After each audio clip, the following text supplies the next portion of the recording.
vampire days? Celia wished Barbara were here to talk to the woman, but her half-Chinese cousin had not been home when Celia had been summoned, and had rushed to the stews in China Alley with only her portmanteau as company. "You should have sent for me before now," she said. The Chinese woman's expression, stoic and implacable, hardened. "You heal, or you go." "I do not intend to let her die." Swiping the cuff of her sleeve across her forehead, Celia set down the clean cloth she'd had the foresight to bring and spread her tools upon it, a small pair of scissors and forceps, fresh muslin and linen for the dressing, carbolic acid for cleaning the lacerations. Celia unwound the bandage covering the girl's arm. It adhered to the wound, which stank when she peeled the last of the cloth away. The wound was extensive, suppurating, its edges jagged. The tissue was brown instead of healthy pink, and clotted with blood. Bits of torn clothing were stuck in the gashes. Gently, she turned the girl's arm over, looking for redness along its length, the sign of a dangerous spread of purulent matter in the blood. In the shadowy gloom, the extent of the inflammation was difficult to determine. The angry purple bruises too many and too great. She must have attempted to fend off the blows. Celia suspected she would also find bruises on the girl's torso.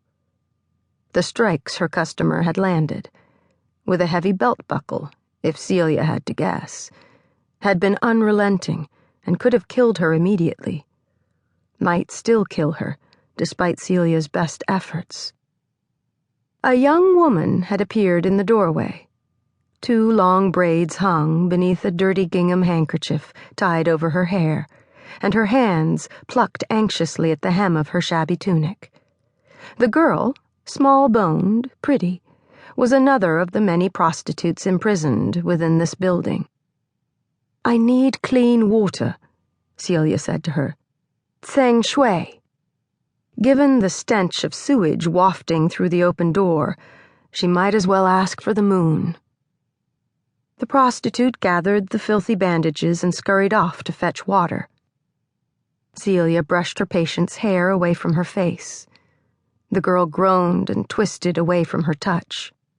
"Shh," said Celia. "I am here to help you." "You heal or you go," the old woman repeated. "Yes, I shall try," she answered firmly. That was all she'd ever sought to do. Help heal. But a brothel in Chinatown was worlds away from her childhood home in England, and her youthful attempts to bandage the scrapes suffered by the neighbor's barn cat, or mend the broken wings of birds. "Here, water." The other young woman had returned with a tin basin, water sloshing over the rim.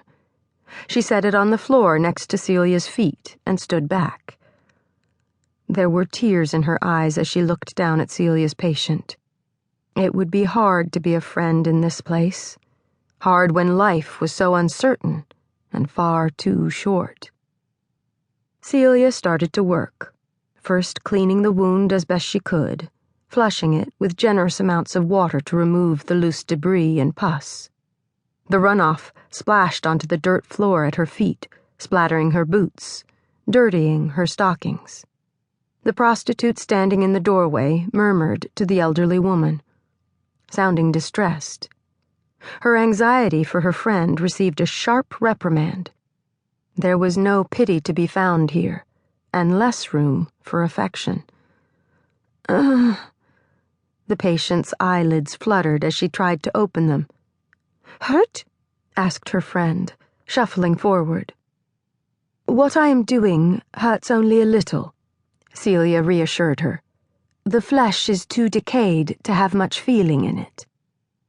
Using her forceps to grasp the diseased tissue, she retrieved the scissors and cut away as much flesh as she could manage.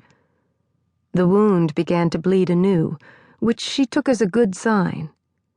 The other prostitute decided she could stand no more and ran off, her footsteps echoing down the alley.